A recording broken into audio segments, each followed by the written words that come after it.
السلام علیکم ناظرین، میں شاہ نواز سلیری آپ سے مخاطب ہوں۔ اللہم صلی علی محمد النبی الامی وعلی آلہ وسلم تسلیما۔ ناظرین، آج ہم اسلام کے ایک عظیم جرنیل اور ایک شہید صدر کے بارے میں بات کریں گے۔ میری مراد ایرانی صدر ابراہیم رئیسی ہیں۔ ابراہیم رئیس 1970 کو 14 دسمبر 1970 کو ایران کے شہر مشہد میں پیدا ہوئے۔ آپ کے والد ایک مذہبی عالم تھے اور ایک مسجد میں امام تھے۔ ابھی ابراہیم رئیس کی عمر صرف 5 سال تھی کہ آپ کے والد انتقال کر گئے۔ ابراہیم رئیس نے 15 سال کی عمر میں مدرسے جانا شروع کیا، مدرسے میں تعلیم حاصل کی اور اس کے ساتھ ساتھ دینی تعلیم بھی حاصل کر رہے تھے۔ آپ نے قانون کی ڈگری بھی حاصل کی ہوئی تھی۔ جب 1979 میں امام خمینی نے شاہ ایران کا تختہ الٹ کر ایک اسلامی سلطنت کی بنیاد قائم رکھی تو آپ اس انقلاب میں پیش تھے۔ آپ کو صرف 25 سال کی عمر میں ڈسٹرکٹ پراسیکیوٹر کے عہدے پر تعینات کیا گیا اور آپ کئی ضلعوں میں اپنی خدمات انجام دیتے رہے۔ 1981 میں ایران کے صدر آپ آیت اللہ خامنہ کی زیر تربیت بھی رہے، جو 1981 میں ایران کے صدر بنے۔ 1988 میں وہ ان 4 ججز میں شامل تھے جنہوں نے سیاسی مخالفین کو، سیاسی قیدیوں کو سخت سے سخت سزائیں دیں۔ ان کے اوپر ہیومن کیس بھی بنے اور بہت بڑی ان کو تنقید کا سامنا بھی کرنا پڑا انٹرنیشنل سطح پر۔ ابراہیم رئیس 2014 میں ایران کے پراسیکیوٹر جنرل مقرر ہوئے اور 2016 میں انہیں ایران کی ایک اہم اور امیر ترین تنظیم آستانِ قدس رضوی ایک بڑی امیر ترین تنظیم تھی، اس کا نگران مقرر کیا گیا۔ پھر 2017 میں وہ صدارتی امیدوار بنے اور دنیا کو حیران کر دیا، لیکن صدارتی الیکشن میں صرف وہ 38% ووٹ حاصل کر سکے۔ اس کے بعد 2019 میں آیت اللہ خامنہ نے انہیں عدلیہ کا ڈپٹی سربراہ مقرر کر دیا۔ اس کے ایک ہفتے بعد انہیں اس ادارے کا سربراہ بنا دیا جو سپریم لیڈر کا انتخاب کرتا ہے۔ 2021 میں وہ ایران کے صدر منتخب ہوئے اور 2023 میں انہوں نے سعودی عرب اور ایران کے درمیان دوریاں ختم کرنے میں اہم کردار ادا کیا۔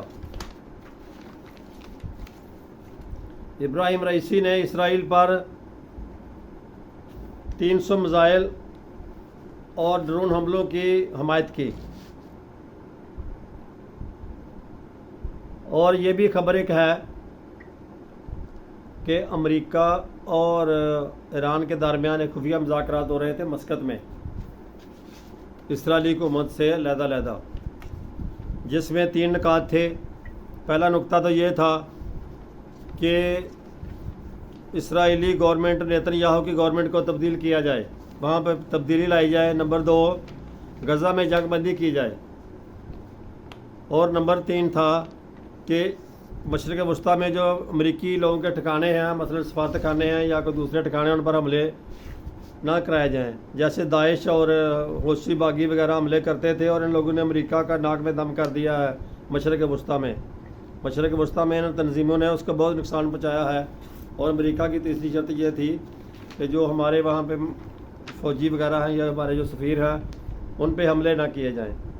یہ 3 طرح سے مذاکرات ان میں ہو رہے تھے، 3 نکات پر، جس کا اسرائیل کو پتہ چل گیا اور اسرائیل نے اس کے انتقام میں یا رستے سے روڑا ہٹانے کے لیے یہ شاید اقدام کیا ہو۔ حادثہ طیارے حادثہ کا تو نام ہی ہے، لیکن اس کی اصل وجہ جو ہے وہ بعد میں وقت بتائے گا کہ اس کی اصل وجہ کیا ہوئی ہے۔ 19 مئی 2014 کو ایران کے سرحدی صوبے آذربائیجان میں ایک ڈیم کا افتتاح کرنے کے لیے گئے تھے، اور واپسی پر جب آ رہے تھے، تبریز شہر میں واپسی آنی تھی، 3 ہیلی کاپٹر کا قافلہ تھا۔ یہ 2 ہیلی کاپٹر اپنی منزل پہ پہنچ گئے لیکن تیسرا ہیلی کاپٹر جس پر ایران کے صدر ابراہیم رئیس اور وزیر خارجہ سوار تھے، وہ ہیلی کاپٹر راستے میں حادثے کا شکار ہو گیا۔ اور ایک یہ بھی خبر ہے کہ اس طیارے کو لیزر کے ذریعے نشانہ بنایا گیا ہے۔ بہرحال یہ وقت کے ساتھ ساتھ پتہ چل جائے گا۔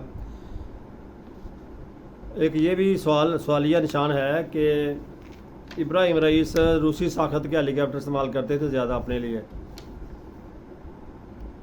اس دن جس ہیلی کاپٹر میں واپس آئے ہیں، وہ جس دن ہیلی کاپٹر استعمال کیا اس دن جب حادثہ ہوا ہے تو وہ امریکی ہیلی کاپٹر تھا، 212 امریکی ہیلی کاپٹر، اور یہ 30 سال پرانا ماڈل ہے۔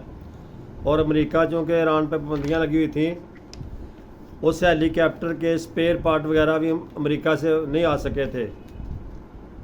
تو اب یہ بھی نشان ہے کہ اس ہیلی کاپٹر کو اس دن کیوں استعمال کیا گیا، کہ جس کا نہ تو ان کے پاس اسپیئر پارٹ ہے، نہ وہ اس کی مینٹیننس ہو سکتی ہے اچھی طریقے سے، اس ہیلی کاپٹر کو کیوں استعمال کرایا گیا ہے۔ یہ بھی سوالیہ نشان ایک اٹھتا ہے، لیکن یہ وقت کے ساتھ ساتھ اس کا بھی جواب آپ کو ملتا جائے گا۔ اس کے بعد یہ بھی ایک خبر ہے کہ ہیلی کاپٹر کو لیزر کے ذریعے نشانہ بنایا گیا۔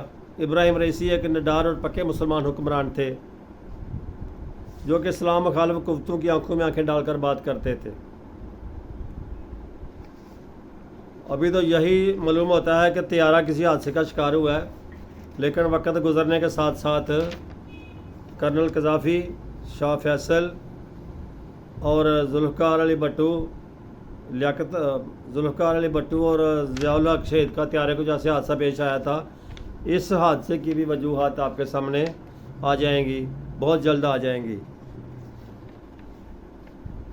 ابراہیم رئیسی کا جنازہ ایک تاریخی جنازہ تھا کہ جس میں ایران کی پوری عوام اور نوجوان سارے اشک بار تھے، یعنی ان کی آنکھوں میں آنسو تھے۔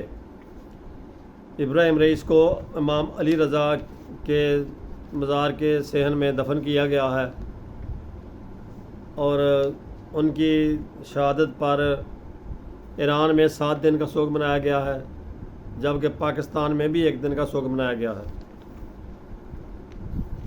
ہمارے وزیر اعظم شہباز شریف کل جب ان کا جنازہ پڑھ کے آئے ہیں تو آیت اللہ خامنائی جو ہیں وہاں کے عظیم سپریم لیڈر، انہوں نے ان سے کہا کہ جو پچھلے مہینہ 2 مہینے پہلے صدر امریکی اپنا ایرانی صدر معاہدہ کر کے پاکستان سے گئے ہیں، ہم اس کی پاسداری کریں گے، اس کو پایہ تکمیل تک پہنچائیں گے۔ یہ بھی امریکہ کے لیے ایک وارننگ ہے۔ تو ناظرین، یہ تھوڑے بہت حقائق تھے جو ہمیں معلوم ہوئے ہیں، اور وقت کے ساتھ ساتھ پتہ چلتا جائے گا کہ انہیں راستے میں کس طرح ہٹایا گیا ہے۔ ناظرین، اگر ہماری ویڈیو پسند آئی ہو تو اس کو سبسکرائب کر دیا کریں، اور شیئر بھی کر دیا کریں، اور لائک بھی کر دیا کریں۔ السلام علیکم۔